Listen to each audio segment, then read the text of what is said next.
Hi everyone, so today we're going to be going through another 2020 election prediction, this time between Donald Trump of New York and Tim Ryan, the congressman from Ohio. So if you don't know Tim Ryan is the congressman from Ohio. He challenged Nancy Pelosi for the speakership in 2016. He was one of the leaders against Miss Pelosi in 2018, that leadership fight. But Tim Ryan, still relatively unknown in the Democratic Party right now. He's running for president on the message that he is the one who can win the Rust Belt. He's from Ohio.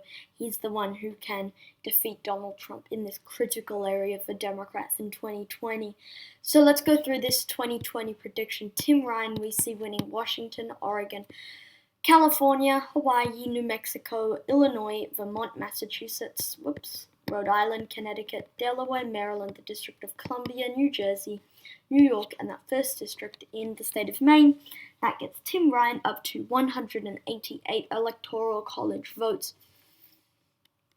So now let's go through the safe Trump states: Alaska, Utah, Idaho, Wyoming, Montana, North Dakota, South Dakota, Kansas, Oklahoma, Arkansas, Louisiana, Mississippi, Tennessee, Alabama, South Carolina, Kentucky, Missouri, Indiana, West Virginia, and most of the state of Nebraska, and even Texas. I mean, I could see the argument that it goes into the safe column, but safe column is more than 15 points, so I'm going to put it into the likely.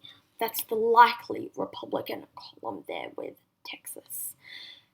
So 163 electoral votes for Donald Trump, 188 for Tim Ryan. Okay, again, Tim Ryan very unlikely to win that Democratic nomination, but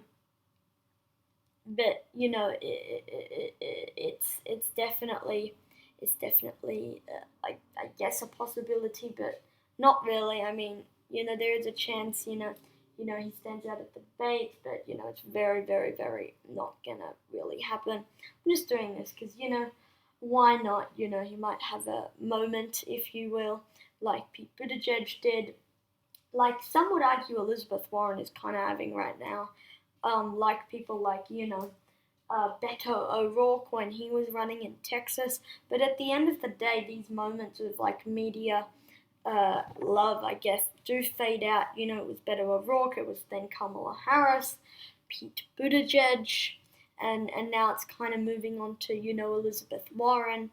But some of these candidates really do need to have one of those moments to stand out, so that they can actually gain some footing in this Democratic primary situation. So, yeah, Tim Ryan right now at 188 electoral votes, Donald J. Trump at 163. The Southwest is an area where I don't think Tim Ryan would do as well as perhaps some other Democrats may do. We see Trump winning Arizona by a solid margin by about 5 points. But we do see Tim Ryan taking the state of Colorado and narrowly eking out Nevada, just because, again, if we look at the midterms, there's a lot of Democratic strength there. Even though I don't think Tim Ryan is the perfect candidate for the Democrats to nominate to win in the Southwest, I think he will do well enough to get him and the Democrats running for Senate in these states over the line. And yeah, so Tim Ryan right now at 203 electoral college votes, Donald Trump at 174. Donald Trump we see winning the South with Florida, Georgia, and North Carolina all moving into the leaning or likely Donald Trump column, leaning in the case of North Carolina and Florida, likely in the case of Georgia, just because again we can see Trump's success there in 2016. We can see Trump's success there in the midterms, and we don't see Tim Ryan being the kind of candidate to win in that area. Okay, but we do see him taking the state of Virginia. Just because, again, if we look at the 2016 results, Clinton was able to carry the state. It hasn't gone Republican since 2004. And so, yeah, we see Virginia moving into the Democratic column. Up in the Northeast, we see New Hampshire moving into the Democratic column, Maine as well, but we do see Trump hanging on to that 2nd congressional district. We don't see Tim Ryan doing too well in that 2nd congressional district. Okay, moving on to Nebraska, we see Donald Trump narrowly taking that 2nd district. The reason why it's narrowly, because again, we see Tim Ryan's appeal from Ohio being quite good, and we see him doing well in Nebraska. Okay, so moving on into the state of Iowa, we see the state of Iowa narrowly going into the Trump column. Now, I do see the argument for someone like a Tim Ryan, someone like a Bernie Sanders, someone like a Joe Biden to be able to win in Iowa, and I think it would get very close. But at the end of the day, we see Trump winning by a big margin in 2016. The statewide Republican candidate for governor there, I believe it's Kim Reynolds or Joni Ernst. I can never, I can't remember which one is the governor and which one is the senator for Iowa. Both high-profile Iowa women who were elected in 2014 in the red wave, and the governor, I think it's Kim Reynolds. I think Kim Reynolds is the governor, and then Joni Ernst is the senator. But either way, the governor was up in 2018, and the senator is up in 2020. The governor was able to win in 2018 against the Democrat Fred Hubbell in Iowa.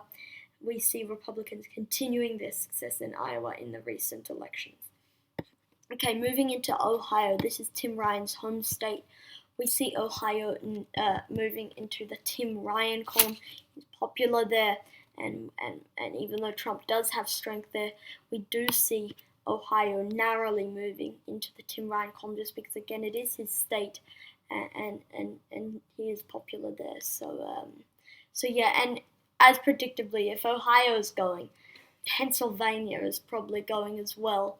Michigan probably going as well, and Wisconsin probably going as well. And if those states are going, Minnesota is probably going as well along with that. So that's it for today's video, guys. 296 electoral votes for Tim Ryan, 242 for Donald Trump.